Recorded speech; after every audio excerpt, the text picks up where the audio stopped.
따라서 형제가 죄를 범하거든. 네, 오늘 말씀 제목은 죄를 범하거든이라는 말씀입니다. 이 죄라고 하는 글자가 성경에 나오면 여러분은 좀 영어 성경을 찾아보는 게 좋습니다. 어렵지 않습니다. 구별하는 거. 영어로 이렇게 찾아보면 어떤 때는 죄에 대해서 sin이라고 써놓은 것도 있고 어떤 때는 sins라고 S자를 붙여놓은 것도 있습니다. 두 개가 다르기 때문에 그렇습니다. 그러니까 우리는 그냥 읽으면 죄 그러면은 이게 원죄인가 자범죄인가 구별이 안 돼요. 그래서 이제 한글로 구별이 안 되니까 또 우리를 미혹하는 것들이 이렇게 구별할 수 없는 걸 살짝 속여서 속이는 일에 이렇게 쓰고 있습니다. 따라서 오늘 우리는 성경을 읽으면서 죄와 죄들을 구별해서 봐야 된다는 거예요. 왜냐하면 죄라고 하는 거와 죄들은 다른 거기 때문에. 그래서 이 죄라고 하는 거는 단회적인 회개면은 끝나지만 우리가 한 번 회개하는데 뭐 또 회개하고 또 회개하고 반복적인 회개를 하지 않는다 그런 얘기입니다. 예수님의 십자가의 대속의 은혜로 우리가 회개할 때 용서를 받으면 끝난 거지 뭐 그걸 가지고 또 회개하고 또 회개하고 그렇지 않는데 오늘 우리가 성경은 자꾸 회개하라 그러니까 회개했는데 또 무슨 회개를 하나 용서 받았는데 무슨 또 회개를 하나 그래서 오늘 우리들이 이렇게 혼돈할 때 죄를 용서하면은 죄인이 의인되고 죄가 다 용서됐지 무슨 또 회개를 하냐. 여기 내 형제가 죄를 범하거든 이라고 할 때 이 죄라고 하는 것은 신스라고 되어 있습니다. 한마디로 원죄를 얘기하는 게 아니고 자범죄를 얘기하는 거다. 오늘 우리는 예수님을 믿고 원죄를 용서받았다 할지라도 여전히 우리가 처리해야 될 자범죄가 남아있다는 거예요. 원죄와 자범죄는 내용이 조금 다릅니다. 원죄는 다시 죄를 짓게 되면 영원히 용서받을 수도 없게 되지만 자범죄는 우리가 짓고 또 짓는다 그래서 지옥 가거나 또는 영원히 뭐 용서를 못 받는다든지 뭐 그런 일은 없다는 거예요. 그렇지만 오늘 우리가 죄들이라고 되어 있는 이 자범죄에 대해서 우리가 씻으면 씻을수록 깨끗해지는 겁니다. 그래서 이 원죄와 자범죄에 관한 얘기는 제사법을 우리가 보면은 아주 더 명확하게 구별이 되는데 제사법에 보면 죄를 번제단에 버리고 또 성소에 들어가기 위해서는 손발을 씻어서 우리가 깨끗하게 한다. 아니 뭐 번제단에서 죄를 해결했으면 끝나지 무슨 또 손발을 씻냐. 손발을 씻는 게 바로 죄들을 씻는 겁니다. 예수님께서도 제자들의 발을 씻기면서 원죄와 자범죄를 구별하셨어요. 이미 목욕을 한 사람은 발만 씻으면 된다. 그래서 발은 계속 씻어야 된다는 거예요. 여기 내 형제가 죄들을 범하거든. 그러니까 생각으로 짓는 죄, 성품으로 짓는 죄, 습관적으로 짓는 죄에 대해서 또 죄를 짓고 넘어졌거든. 찾아가서 조용히 권면하라. 그런 얘기입니다. 이게 1단계예요. 1단계. 그러니까 형제가 죄를 짓는 걸 보거든. 그 사람과만 상대하여 권고하라. 만일 들으면 내가 내 형제를 얻은 것이다. 그래서 뭐 죄를 보지 못했는데 뭐 쫓아다니면서 죄를 회개해야 돼 뭐 이러는 게 아니라 죄 짓는 걸 본 겁니다. 그러니까 죄 짓는 걸 보고 우리가 경찰도 현행 보면 그냥 그 자리에서 잡잖아요. 그러니까 오늘 우리가 어떤 죄의 현장을 이렇게 봤을 때, 죄 짓는 거를 봤을 때 나쁜 생각을 한다든지 또 뭐 나쁜 감정을 간다든지 습관적으로 어떤 죄를 짓는다든지. 참 예수님을 우리가 믿으면서도 그 술과 담배 문제를 그 여전히 해결 못해서 고민하는 분들이 많아요. 참 그 해결이 안 되면 힘들죠. 남들이 모를 줄 아는데 담배를 안 피는 사람과 피는 사람은 그 차이가 있습니다. 담배 피는 사람은요 몸에 그 냄새가 묻어 있어요. 그래서 어떤 때는 엘리베이터 타고 이렇게 하면 막 짜증이 날 때가 있습니다. 그 안에 막 그냥 사람만 타고 내렸는데 담배 냄새가 확 담배 핀 게 아니에요. 어떤 때는 같이 이렇게 엘리베이터 타고 있어도 막 담배는 안 피는데 냄새가 막 몸에서 막 얼마 담배를 폈으면 몸에 배일 정도로 그렇게 냄새가 나서 속일 수가 없어요. 자기만 몰라. 자기만. 별 방법을 다 써도 소용없습니다. 냄새로. 그리스도인들은 아름다운 냄새만 나야 돼. 그래서 형제가 죄를 범하거든. 그래서 생각으로 짓는 죄, 성품으로 짓는 죄, 또는 습관적으로 짓는 죄에 대해서 발견했을 때는 첫째는 조용하게 권면하는 겁니다. 그래서 어떤 사람 보면 이렇게 권면을 해주면은 말을 잘 듣는 사람이 있습니다. 뭐 어떤 사람도 듣기만 하고 또 뭐 딴짓하는 사람도 있습니다만은 이렇게 권면을 해주면은 아주 이렇게 잘 받아들이는 그런 사람이 있고 어떤 사람은 권면해주면 막 기분 나쁘다고 그래요. 내가 그런 것도 뭐 모르는 줄 아냐고 그러고 권면한 사람을 무안하게 만들 때가 그러면 바꾸냐? 그렇게 나가면 안 바꾸겠다는 겁니다. 다음에 똑같은 죄를 또 짓죠. 또 넘어지는 겁니다. 넘어진데 또 넘어지고 넘어진데 또 넘어지고. 그래서 이제 이 사람한테도 들키고 저 사람한테도 들키고 뭐 이제 뭐 발각이 많이 되는 거죠. 그래서 이렇게 조용히 권면하는데 말 안 들으면 두 번째는 증인을 데리고 가라. 여기 두세 증인의 입으로. 왜냐하면 그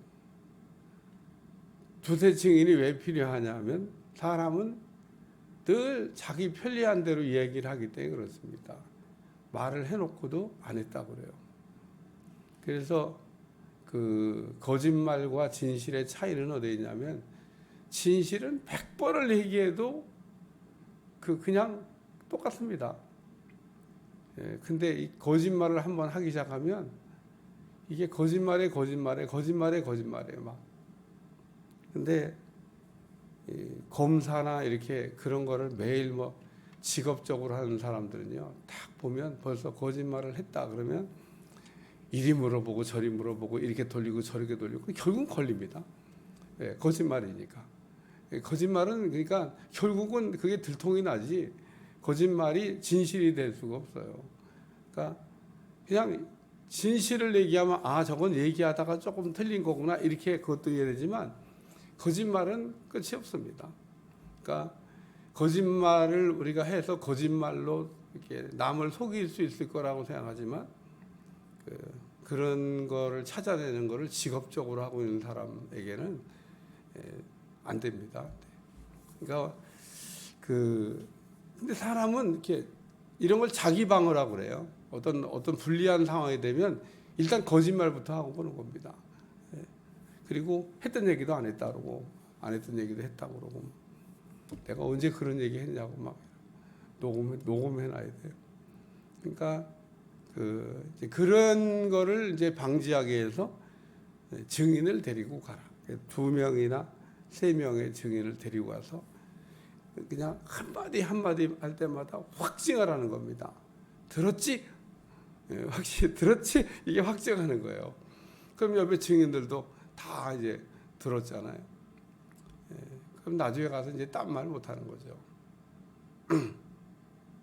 그래서 그 형제를 바로 잡으라는 겁니다. 바로 잡으라는.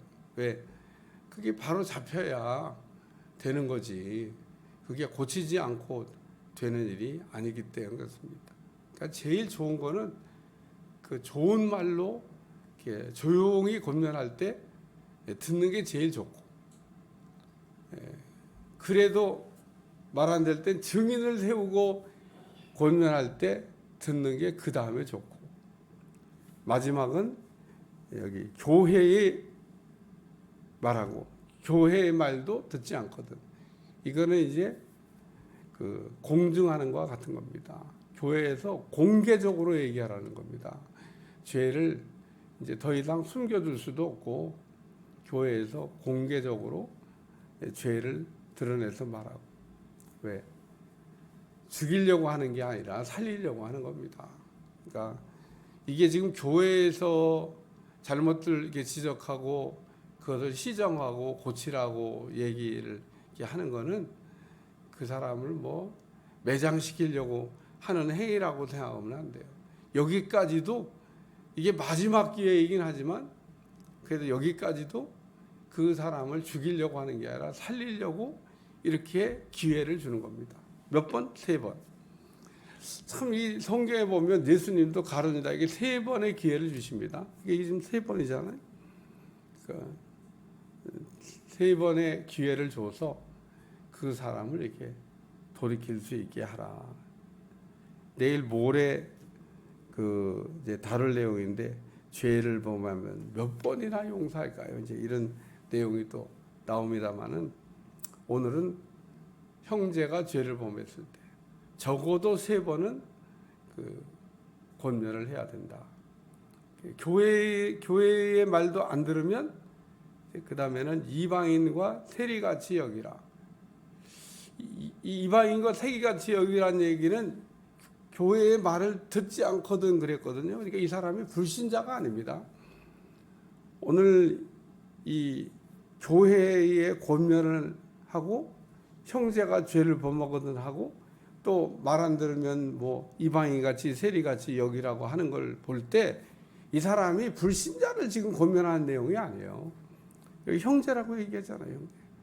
그러니까 오늘 이 지금 권면의 대상이 불신자를 권면할 때 이렇게 하라고 한 뜻이 아니고, 이거는 이미 예수님을 믿는 사람에게, 그 믿는 사람이 죄를 지을 때, 특별히 자범죄를 짓고 있을 때 그 죄를 끊어주기 위해서 처리하는 방법에 대해서 예수님께서 가르쳐 주신 겁니다. 제자들이 가르친 게 아니에요. 예수님이 이렇게 하라고 빨간 글씨로 되어 있잖아요. 예수님이 직접 하신 말씀이라니. 이렇게 사람들을 권고해서 사람들의 그 죄들을 해결하고, 잘마디로 나무를 우리가 키울 때 겹가지를 잘라주듯이 잘라줘야 제목이 되는 겁니다. 오늘 우리가 신앙을 생활하면서 잘라내야 될 겹가지들이 많이 있는데, 그냥 겹가지를 안 자르고 그냥 자르려고 막 전직칼만 갖다 대면 펄쩍펄쩍 뛰는 사람이 있습니다. 참 자르기가 어려워. 그래서 나무가 이렇게 자라는데 볼품이 없어요. 그게 다 자르고 쭉쭉 나무가 자라 올라가야 되는데, 그래야 제목이 되는데 나무가 막 휘기도 하고 겹가지가 무성하게 자라기도 하고, 그러면은 좋은 제목으로 쓸 수가 없다, 그런 얘기입니다. 하나님은 우리를 이렇게 하나님 안에서 다듬어 가십니다. 우리는 다듬어야 될 게 참 많이 있습니다. 그게 죄들이에요. 생각으로 짓는 죄, 성품으로 짓는 죄, 습관적으로 짓는 죄를 다듬어서 좋은 나무가 이게 되도록 우리 겹가지를 잘라요. 아유, 목사님, 난 뭐 겹가지가 없나 봐요. 그냥 자르라고 말씀하는 것도 없네. 자를 준비가 안 됐으니까 기다리고 계신 거죠. 언제 전지를 해야 되나. 그러니까 겹가지를 오늘 좀 생각하고 내가 잘라야 될 게 뭔가. 하나님 앞에 제물이 되기 위해서는 뿔 자르고 다리 자르고 내장 꺼내 씻어야 된다 그러는데, 어쨌든 뿔도 잘라야 되고 다리도 잘라야 되고 더러운 것 꺼내갖고 씻어야 우리가 그 하나님 앞에 온전한 드려지는 제물이 될 수 있다는 거 잊어버리지 않길 바라고요. 그래서 오늘 우리는 하나님이 다양한 방법으로 우리에게 권면을 해줄 때 권면을 잘 듣는, 그래서 그 좋은 말로 우리 하나님께서 우리를 이렇게 얘기합니다. 발람이라고 하는 선지자에게도 하나님이 그 참 다양하게 얘기를 하시잖아요. 근데도 참 보면 한번 마음의 욕심이라고 하는 게 꽂히게 되면 답이 없어요. 안 들어서 곁길로 간 게 아니고 들었는데도 별걸 다 하잖아요. 마지막에는 아주 모압 미디안 여자들을 통해 가지고 그 이스라엘 청년들을 이렇게 미혹해 가지고 쓰러뜨리게 하려고 하는. 그러니까 오늘 우리가 보면서 그 하나님이 우리에게 말씀하실 때 잘 귀담아 듣는 종들이 되시기를 축원합니다. 기도하겠습니다. 하나님, 날마다 주님의 음성이 잘 들려지는 귀를 갖게 도와주시고 우리의 곁가지를 쳐서 좋은 나무가 되게 하여 주옵소서. 예수님의 이름으로 간절히 기도하옵나이다. 아멘.